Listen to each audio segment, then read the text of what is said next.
Hi, folks. Here we are with Peter, Patter, and Perry.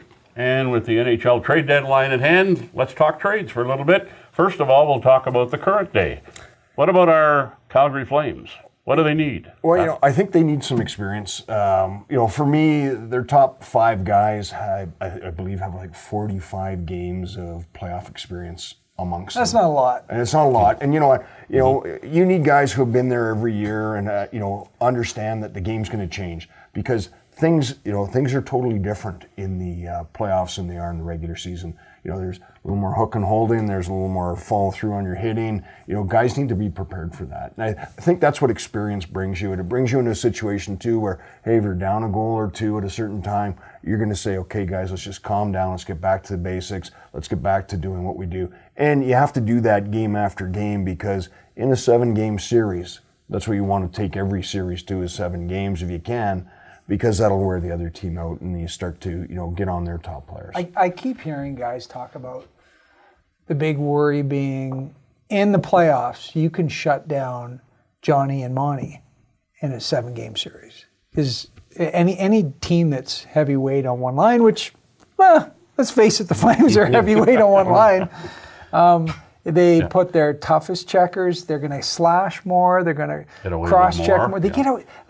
That's my biggest worry is that line. And it's just not Johnny and Monty anymore with Lindholm there, but that line is going to get beat up and focused on so much that they start getting frustrated. And then what have you got? Okay, Backlund's line. They've been really, really good, and then they've just been not so. Yeah. And then what do you got with 3 and 4? If James Neal would get back to his past scoring... I think we're done with that. Well, I'm not sure. You talk about experience. He's the most experienced playoff guy on the team. He's played 100 games. And he's the only guy in the league to be to the final 2 years in a row. Yeah. And I think when you look at him this year, you go, hey, if he has a great playoff, everything's forgotten about the regular season. It's so true. And that's what he needs to do. Because you need somebody, as you mentioned, Perry, they got to step up, to help out on whether the first or second line, doesn't matter. Because, as you said, when teams are matching lines, and they match way more in the playoffs than they ever do. Oh, God, yeah. And you know what? I remember, the guys would be changing, in the opposing team's rink just to get that match going, right? So, you have to be, you have to fight through all that stuff. And I get probably the last bit for me is, do they have a goalie that team can feel confident in? We'll see if there's a move done at the trade deadline here to shore that up, because I'm not sure if you asked and got an honest opinion from anyone in that organization that they could say, I'm super confident in either one of the goaltenders that they currently have. They've been hot. Yeah, they both had their moments, but And you need to be really secure and confident in your goaltender going into playoffs. Yeah, and they're going in, if they go in and they're, first in their division and they're getting home ice and, things, sometimes it's better to start on the road and, to fight through that, for sure. Because there's going to be all the butterflies, everything else, and you need that goalie to step up and be the best. And once again, for Mike Smith, I go, if he has a big playoff, I mean, it's a great year, right? It is. Exactly. Because he's still, that the whole part about him being able to get the puck on a dump in and move it right out. Very valuable. Gio's having his best year. I don't think it's a coincidence that both goaltenders move the puck a lot. Our defense, the Flames defense, right? They're not tired. Because you think about how many times goalies just take it and move it out, take it and move it out. If you don't, if they can, either goaltender can take that skill and then just stop the puck when they have to, it would be, they'd be a lot more secure and probably a lot more confident going into, the management would be going into the playoffs. But it's going to be a lot tougher to pick up A-rated goalie. I know. Oh, yes, yeah. And from my standpoint, I agree with the goaltending issue, and I agree with the needing, some more scoring. But another issue, I think, is the defense. There's always injuries that come at playoff time. And right now they've got 3 rookies on defense. And, Gio and Brody are doing really well. Hannafin's having a pretty good year. Hamonic's having But, what happens with depth-wise? I think they could use an experienced defenseman. Yeah, and then it comes, what are you willing to give up? Yeah. Right? Because I think they're at a point with their team where they, we really like their team. I think everybody likes their team. And you go, do you want to make some major changes to get people who are just sort of rental players? And can you get guys who are not going to be rental players and be there for a couple of years? It's tougher to do in today's environment. It is. Indeed. Do you give up a first-round pick, your first-round pick, to get it? Since you didn't have one last year, you've already traded your second-round pick for this year. So that's another point that Brad Treliving has to it's tough have to on wait, his mind. right? I know, and they got to figure out where they're going to be in the draft and who's available at that time, and is it worth the risk of maybe not taking that player to get somebody else? You know what? I think they're close, but you don't want to give up the farm to get a player that might not work out either. They're first. That's not bad. Yeah. They're first in the West. And again, Treliving's done a lot of good things. He has, And it'll be extremely interesting in my mind to see what he tinkers with. Or does he pull off a John Tonelli trade? Yes, yeah. We can get to that in a minute down the road here. Another thing, do they need more toughness? Talking about, you said before, where there's more hooking, there's more holding, slashing, and all that stuff. I think everyone has to get tougher. But that part of the game, it'll be interesting to see whether this year's playoffs, his last year's playoffs, toughness still was a factor. Yes. So is it still going to be a factor? It depends what the referees do. I hate to say that, but if the referees ref it like they do in the regular season, I'm not sure you really need it. But we've seen it every year that the refs back off, they don't call stuff, and then a tough guy comes out on your team that goes through 4 rounds and is a star. But then regular season happens and you don't really need him until the playoffs roll around again. Well, but that's the thing. There's so many intangibles that are out there. God, yeah. And I think, you do need some toughness. I'm with you, Peter. The toughness or grit, right? Yeah. However you want to term it. Yeah. They need some guys with some grit out there that can battle through all those situations. Somebody who can play from third line to first line, right? At times you're going to be called upon. If the first line's not working, you got to substitute somebody in that can pick it up and play the game. Not just be, tough or gritty. They got to be able to play the game. And then you got Tkachuk, who can do that. Bennett, who at times, but I think Bennett's still trying to figure out, am I a tough guy today or am I a goal scorer today? Where Tkachuk has figured out that I can be both at the same time. Yes, right. And it's hard to be switching from shift to shift because you see when he's frustrated, okay, I'm just going to blow people up and hit people hard. And when he's flying, Bennett should probably watch Tkachuk closer because he can do both. Sam Bennett can do both. Yeah, and that comes back to how much experience they have in the playoffs. Yeah. That's going to be a major factor for them because the game does change. Everything heightens. There's more media attention. Everything. The whole thing, everything's heightened. There's no question. Yeah. You got Gio, who Mark Giordano's having just an outstanding year. He's played 14 years in the league. He's only played 8 playoff games. Yeah. That's sad. There were 2 years to play through the playoffs. He was injured. So look at their defense. Yeah. You look at the number of games that whole defense has had in the playoffs. Hamannik's played 17 games. He's the only one. He's got the most. He's a leader. Then they're well rested.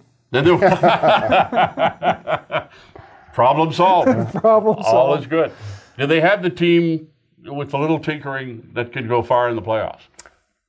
I think so. Yeah, I believe with a little tinkering, I think they could, get to the next level that they need to get to. To win the cup, it's going to take, a lot of depth. That you know what it takes to win a cup. I mean, and that team, although they've been great this year, are they? When you look at Tampa Bay, you look at Washington, you look at Pittsburgh, those teams that have been there year after year. Tampa looks so much better. Nashville, San Jose, I mean, all those guys, I mean, they have a lot of experience amongst them, and I just think that they're going to make some big strides this year, which would be great, depending on what they can pick up on the trade deadline and for what they're going to give up. Because you don't want to give up too much because I think the future is very bright.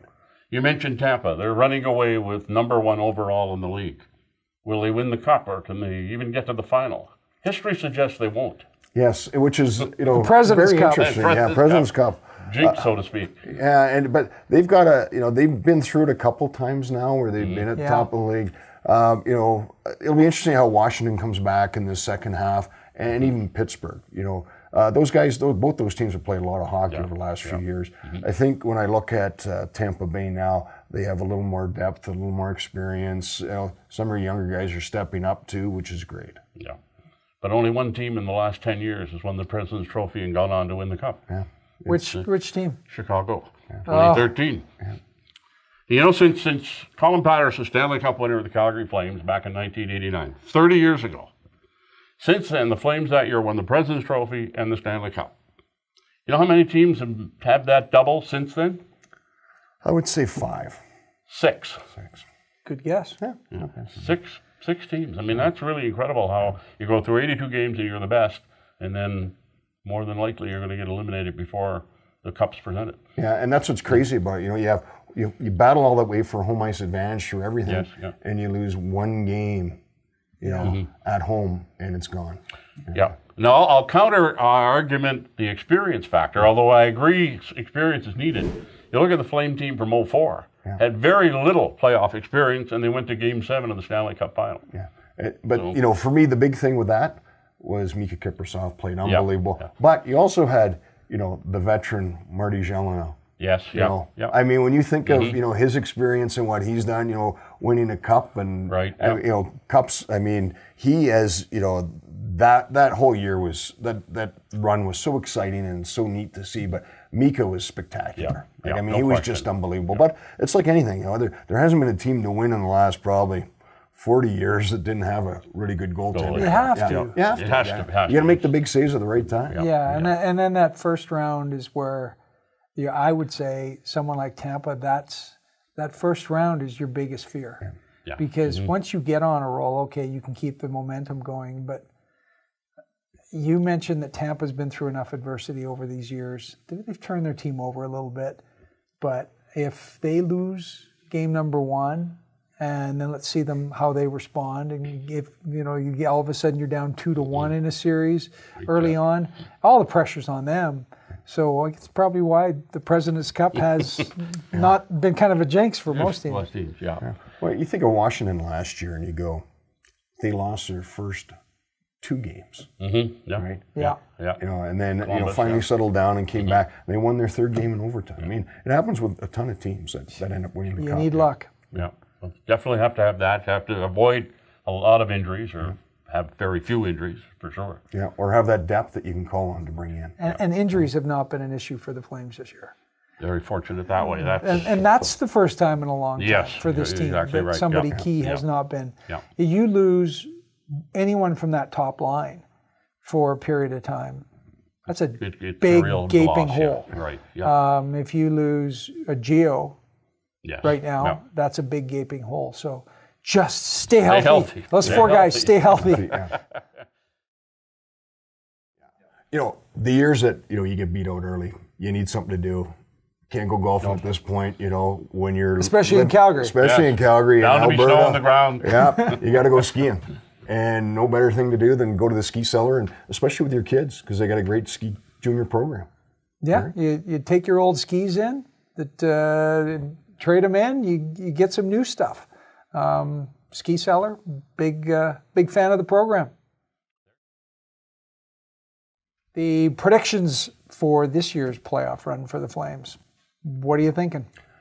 I personally think that, they'll add a couple of components that one will be key and one will be probably, a journeyman player that will add some depth to their... A Sean Donovan? Sean Donovan. What do you think of those guys, right? Those were great guys. Well, I think they're going to get to the, to 2 to 3 rounds in for sure. And if luck has it and they have great goaltending, they could easily get in the Cup final.